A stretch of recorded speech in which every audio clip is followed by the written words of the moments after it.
ایک رات گشت کے دوران میں ایک عورت کی آواز سنی۔ وہ اپنی بچی سے کہہ رہی تھی، دودھ میں پانی ملا دے۔ بیٹی نے یہ سن کر کہا، ماں، امیر المؤمنین کا حکم ہے کوئی دودھ میں پانی نہ ملائے۔ ماں نے یہ سن کر کہا، باتیں نہ بنا، پانی ملا۔ امیر المؤمنین کون سا دیکھ رہے ہیں؟ لڑکی نے کہا، امیر المؤمنین تو نہیں دیکھ رہے، مگر اللہ تو دیکھ رہا ہے۔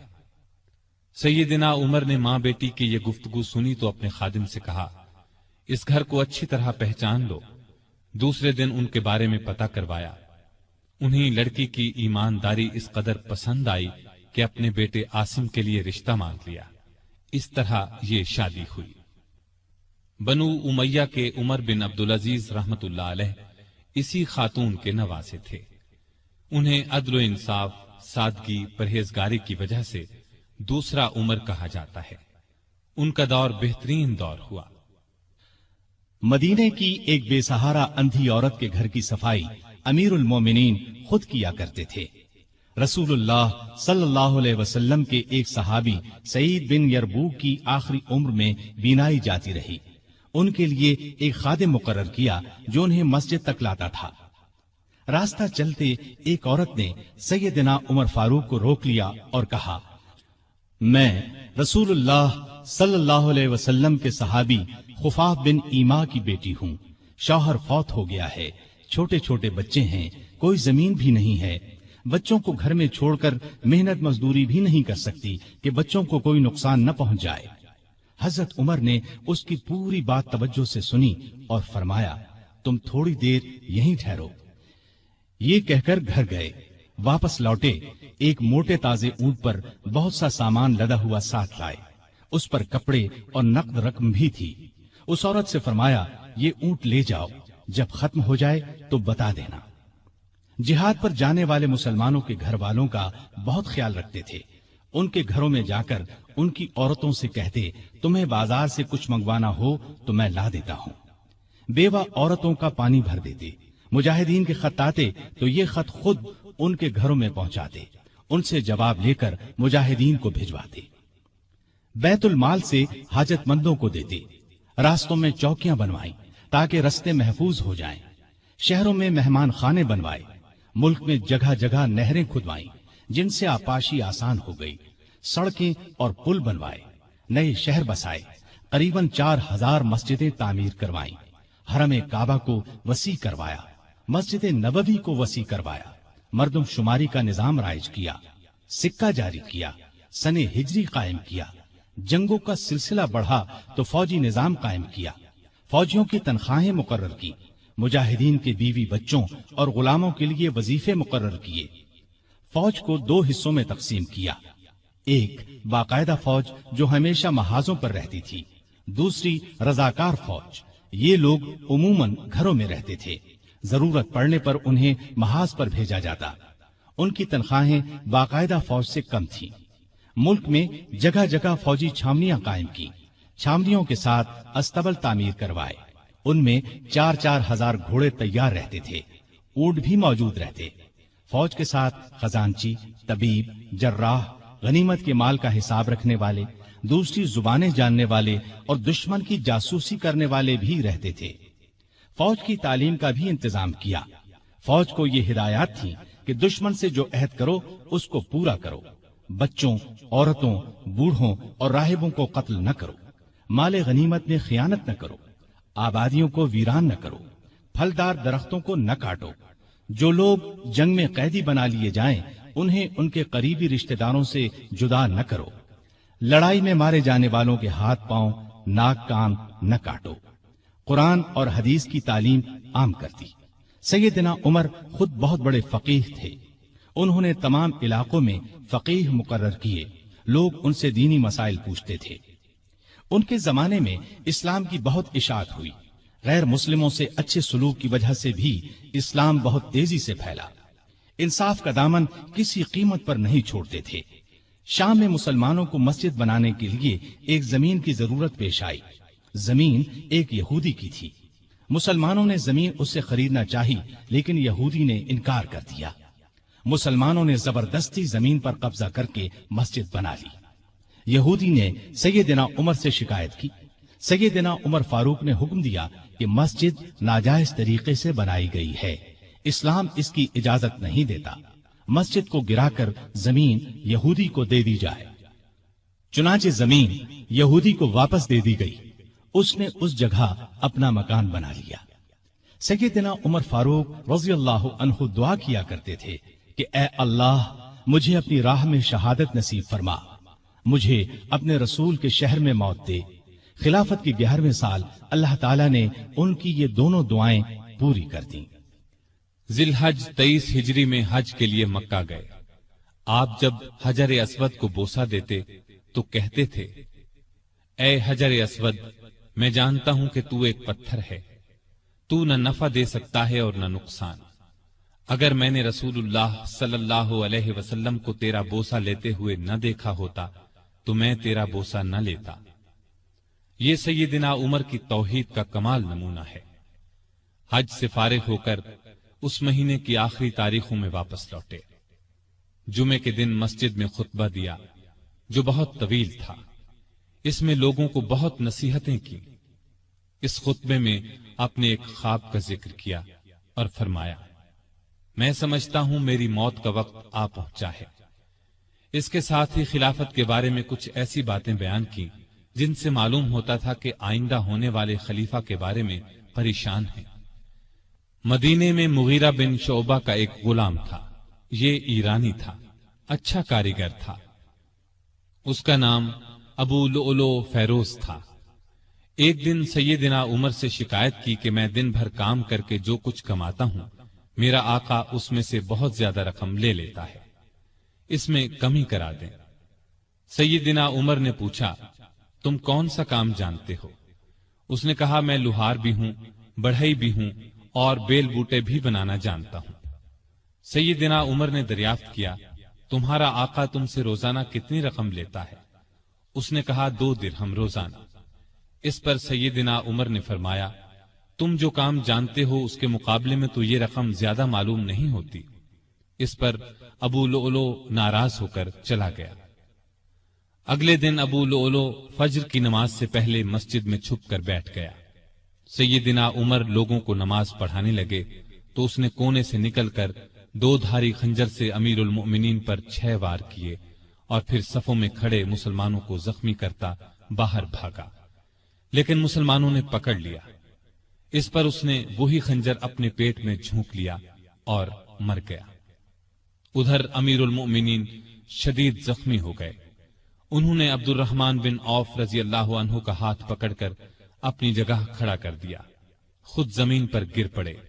لوگوں نے نماز سے فارغ ہو کر دیکھا، جن مسلمانوں کو ابو لؤلؤ نے زخمی کیا تھا ان میں سے 7 دم توڑ چکے تھے، باقی بہت زیادہ زخمی نہیں ہوئے تھے۔ البتہ سیدنا عمر کی حالت نازک تھی۔ ایسے میں انہوں نے عبداللہ بن عباس سے پوچھا، مجھے کس نے مارا ہے؟ انہوں نے بتایا، مغیرہ بن شعبہ کے غلام ابو لؤلؤ نے۔ یہ سن کر فرمایا، اللہ کا شکر ہے، میری موت کسی ایسے شخص کے ہاتھ سے نہیں ہوئی جو اسلام کا دعویٰ کرتا ہو۔ لوگ انہیں اٹھا کر گھر لائے، دودھ پلایا گیا تو وہ زخموں کے راستے باہر آ گیا۔ اب سب کو یقین ہو گیا کہ امیر المؤمنین کا آخری وقت آ پہنچا ہے۔ لوگ غم سے نڈھال ہو گئے، ان سے ملنے کے لیے آنے لگے۔ ایک نوجوان ایسے میں ملنے آیا، اس نے کہا، اے امیر المؤمنین، آپ اللہ کی بشارت سے خوش ہو جائیں، آپ ان اصحاب میں سے ہیں جو بہت پہلے اسلام لائے اور رسول اللہ کے ساتھی بنے۔ خلیفہ بنائے گئے تو آپ نے انصاف سے کام لیا، پھر آخر آپ کو شہادت نصیب ہو گئی۔ یہ سن کر سیدنا عمر نے فرمایا، اے بھتیجے، اللہ کرے یہ چیزیں میرے گناہوں کے برابر برابر ہی ہو جائیں، مجھے کوئی عذاب ہو نہ ثواب۔ مطلب ان کے کہنے کا یہ تھا کہ بس عذاب سے بچ جاؤں۔ وہ نوجوان واپس جانے لگا تو سیدنا عمر فاروق رضی اللہ عنہ کی نظر اس کی چادر پر پڑی جو زمین کو چھو رہی تھی۔ اس نازک حالت میں بھی انہیں شریعت کا اس قدر پاس تھا کہ فرمایا، اس نوجوان کو واپس بلاؤ۔ اسے واپس ان کے سامنے لایا گیا تو فرمایا، اے بھتیجے، اپنا تہبند اونچا باندھو۔ اس سے کپڑا بھی صاف رہے گا اور تمہارے رب کے نزدیک یہ پرہیزگاری کی بات بھی ہے۔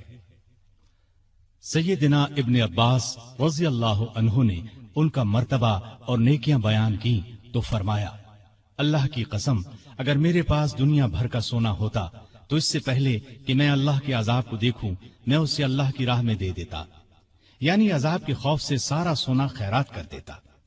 اس کے بعد اپنے بیٹے عبداللہ کو بلایا، ان سے پوچھا کہ مجھ پر کتنا قرض ہے۔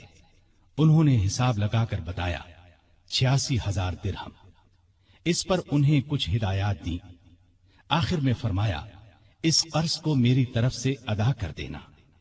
اس کے بعد فرمایا ام المومنین عائشہ صدیقہ رضی اللہ تعالی عنہا کے پاس جاؤ اور کہو عمر بن خطاب آپ کو سلام کہتا ہے اور اپنے 2 ساتھیوں یعنی نبی کریم صلی اللہ علیہ وسلم اور ابو بکر کے ساتھ دفن ہونے کی اجازت چاہتا ہے۔ عبداللہ بن عمر عائشہ صدیقہ کی خدمت میں حاضر ہوئے۔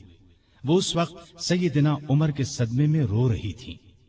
ان کا پیغام سن کر فرمایا، یہ جگہ میں نے اپنی قبر کے لیے رکھی تھی، لیکن اپنے آپ پر عمر کو ترجیح دیتی ہوں۔ سیدنا عبداللہ یہ جواب سن کر واپس آئے اور سیدنا عمر کو ان کا جواب بتایا۔ آپ نے اللہ کا شکر ادا کیا، پھر فرمایا میں مر جاؤں تو میرا جنازہ اٹھا کر وہاں لے جانا اور انہیں سلام کر کے ایک بار پھر عرض کرنا عمر بن خطاب اجازت طلب کرتا ہے، اگر اجازت دے دیں تو مجھے اندر لے جا کر دفن کر دینا، اور اگر انکار کر دیں تو عام مسلمانوں کے قبرستان میں دفن کر دینا۔ حالت جب زیادہ نازک ہو گئی تو فرمایا خلافت کا حقدار عثمان، علی، زبیر، عبد الرحمن بن عوف اور سعد بن ابی وقاص رضی اللہ عنہم سے زیادہ کسی کو نہیں سمجھتا۔ رسول اللہ صلی اللہ علیہ وسلم بھی وفات تک ان سے خوش تھے۔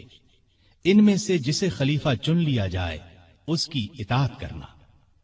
پھر اپنے بعد ہونے والے خلیفہ کو وصیت کی کہ مہاجرین اور انصار سے اچھا سلوک کرنا، جو لوگ ہماری پناہ میں آ گئے ان کی جانوں اور مالوں کی حفاظت کرنا، ان سے کیے ہوئے ہر عہد کو پورا کرنا۔ آپ 27 ذی الحج 23 ہجری کو زخمی ہوئے۔ 3 دن بعد 1 محرم 24 ہجری کو وفات پائی اور شہادت کے درجے پر فائز ہوئے۔ اس وقت عمر 63 سال تھی۔ جنازہ چارپائی پر رکھا گیا تو چاروں طرف لوگ جمع ہو گئے۔ سیدنا علی رضی اللہ عنہ آئے تو فرمایا اللہ آپ پر رحم فرمائے، آپ نے کوئی ایسا شخص نہیں چھوڑا کہ اللہ کے سامنے جانے کے لیے مجھے اس کے عمل آپ کے عمل سے زیادہ پسند ہو۔ اللہ کی قسم مجھے امید تھی کہ اللہ آپ کو آپ کے دونوں ساتھیوں کے ساتھ رکھے گا، اس لیے کہ میں اکثر رسول اللہ صلی اللہ علیہ وسلم کو اس طرح فرماتے ہوئے سنا کرتا تھا، میں گیا اور ابو بکر و عمر گئے، میں داخل ہوا اور ابو بکر و عمر داخل ہوئے، میں نکلا اور ابو بکر و عمر نکلے۔ جنازہ حضرت صہیب رضی اللہ عنہ نے پڑھایا۔ حضرت علی، عثمان، سعد بن ابی وقاص اور عبد الرحمن بن عوف رضی اللہ عنہم نے قبر میں میت کو اتارا اور اسلام کے اس بہت بڑے فرزند کو ہمیشہ کے لیے رسول اللہ صلی اللہ علیہ وسلم اور سیدنا ابو بکر رضی اللہ عنہ کا ساتھ نصیب ہو گیا ہے۔ سیدنا عمر رضی اللہ عنہ نے کئی شادیاں کی، ان سے 8 یا 9 لڑکے، 4 یا 5 لڑکیاں ہوئیں۔